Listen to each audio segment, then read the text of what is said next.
There are a lot of keywords in Shadowverse Worlds Beyond, and for all the new players out there, I thought I'd make a video that's a nice, easy reference with examples on how each of them work. Even if you're not a new player and you're coming from Shadowverse Classic, some of the keywords have actually been changed and how they behave, so there's definitely still stuff you need to take note of. Let's jump into it. And yes, I did make an entire PowerPoint presentation for this. First up, we're gonna go into what I call neutral keywords. These are keywords that are equally distributed-ish among every class. Fanfare is an ability that activates when a card is played from your hand onto your field. So for example, Searing Fire Newt here has Fanfare select an enemy follower and deal it 1 damage. Next up, we have Last Words, which is an ability that activates when a card is destroyed while on your field. So here, Little Miss Bonemancer has Last Words summon 2 copies of Skeleton. So if she gets destroyed by an effect or damage, 2 skeletons will pop out. Next up, we have Rush. Usually, a follower can't attack the same turn it's played, but Rush circumvents that and allows it to attack enemy followers. Storm is a stronger version of Rush that allows it to attack the enemy leader as well. So Puppet has Rush, and Genesis Dragon Reborn has Storm. Next up is Ward. When you have a follower with Ward on your field, enemy followers can't attack your leader or your other followers without Ward, so any Ward followers have to be removed first. If a Ward follower also has Ambush or Intimidate though, the latter takes priority and the Ward is negated. Speaking of, a follower with Ambush can't be targeted by enemy effects or attacked by enemy followers. That follower loses Ambush though if it attacks or deals damage with an ability. Meanwhile, a follower with Aura can't be targeted by enemy effects but can be attacked into, and a follower with Intimidate can't be attacked into but can be targeted by enemy effects. So Forte has Intimidate, for example. Engage is a new keyword to Shadowverse Worlds Beyond. Actually, it's carried over from Shadowverse Evolved, the physical TCG version. Your amulets with Engage can be manually activated once per turn on your turns while it's on the field to activate an effect. So for example, Shadow Crypt Memorial here has Engage, destroy this card, summon 2 copies of Ghost. So you can play this on turn 3 and then have it sit on the board, and then on a later turn when you want the Ghost, you can pop it. Enhance X means that if you have X or more play points when you play the card from hand, you instead pay X instead of the original cost, and then you activate additional effects. It is not a toggleable option, so you have to sequence your usage of your play points correctly. For example, Mino Shrewd Reaper has Enhance 4, give this follower Rush and Bane. So if I have 4 play points and I play Mino, I'll go down to 0 play points and then Mino will gain Rush and Bane. If I wanted to play Mino just as a 2 cost, I'd have to spend 1 play point, go down to 3 play points, and then I can't activate the Enhance anymore, so I can then play Mino as the base cost. A follower with Bane destroys any follower they attack or are attacked by after damage is exchanged. This works even if the follower with Bane has 0 attack. Meanwhile, a follower with Drain will restore defense to your leader when they attack, equal to the damage dealt, but it doesn't restore it if it's attacked. It only drains if it's the one initiating the attack. A follower activates Strike when it attacks before damage calculation, and this can have qualifiers. For example, Follower Strike means that if you attack another enemy follower, or Leader Strike is when you specifically attack the enemy leader. Clash is similar, but it's an ability that activates if the follower is attacked or is attacked, and it doesn't activate when attacking leaders. When a card has mode, it lets you select a specific number of abilities to activate from a list. Even if you don't fulfill the conditions for the ability, you can still select it, but it just won't activate. Fuse is probably the most complicated one. A card with Fuse can, while it's in your hand, absorb other cards in your hand that meet the fuse requirements once per turn. Any number of cards can be fused at the same time unless stated otherwise, and fused cards don't add shadows to your cemetery. So for example, Gear of Ambition has the effect Fuse Artifact Amulets. When you fuse to this card, transform it into a striker artifact. So if you have 2 Gears of Ambition, you can fuse 1 Gear of Ambition into the other one, and then the Gear of Ambition that fused will transform into striker. A follower with Barrier that takes damage reduces that damage to 0, and then Barrier is removed. So Amelia Silver Captain here has Super Evolve, give all your other allied Swordcraft followers on the field Barrier. That leads us to Super Evolve. It's an ability that activates when you super evolve a follower using a super evolution point. Just to refresh you, when you evolve an allied follower, it gains +2/+2 and the ability to attack enemy followers even if it's the same turn it's played. Super evolve is the same, except it's +3/+3 instead, and it can't be destroyed or damaged by abilities during your turn. And when you destroy an enemy follower with a super evolved follower, it deals 1 follow-through damage to the enemy leader. When we talk about the super evolve keyword though, we're specifically talking about effects that proc when the follower is super evolved. So here, for example, Olivia Olivia, Heroic Dark Angel has super evolve, select another unevolved allied follower on the field and super evolve it. Note that if you super evolve a follower with Olivia's ability,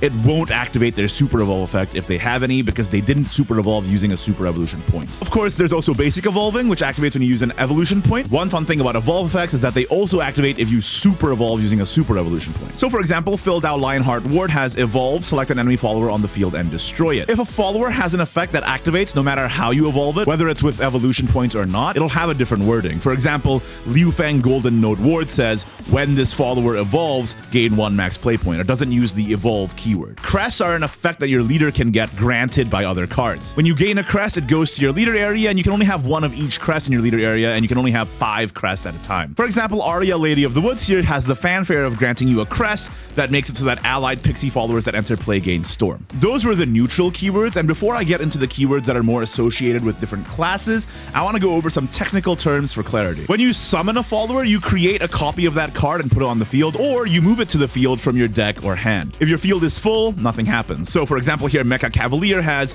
evolve, summon a Mecha Cavalier. It doesn't specify deck or hand, so it creates a copy of Mecha Cavalier. Shadows are a resource that's generated when you resolve a spell, discard a card, or when an allied follower or amulet is destroyed. When you destroy a follower or amulet, it's removed from the field and the controller gains a shadow. Meanwhile, when you banish a card, it's removed from the field, hand, or deck without adding a shadow or activating any last words. When you discard a card, it removes it from your hand and adds a shadow to your cemetery. And when you transform a card, you change it into something else. Damage, effects, and whether it attacked or engaged that turn do not carry over. And very importantly, a card that has been transformed is not considered as having left the field. Also, a card that's been transformed into a follower can't attack until the next turn. Same rules as a follower that's been summoned normally. When you return a card to your deck, it moves it from your field or hand, depending on what's specified, back to the deck. There's a change here that's been made from OG Shadowverse. Cards that are returned to deck from hand actually retain any effects applied to them, including Spellboost, which we'll cover in a bit. When you return a card to hand, it moves a card from the field to its controller's hand. When you do, damage and effects that were applied to it on field do not carry over. And if your hand is full, it'll just generate a shadow instead. Restore removes damage taken by a leader or follower by the amount restored, and a leader or follower can't be restored beyond its maximum value. So for example, Salefa, Guardian of Water here has Fanfare restore 3 defense to your leader, but if you're already at 20 defense, which is the max, it won't heal past that. Also some miscellany here, an exact copy of a card keeps any damage and effects that the original had,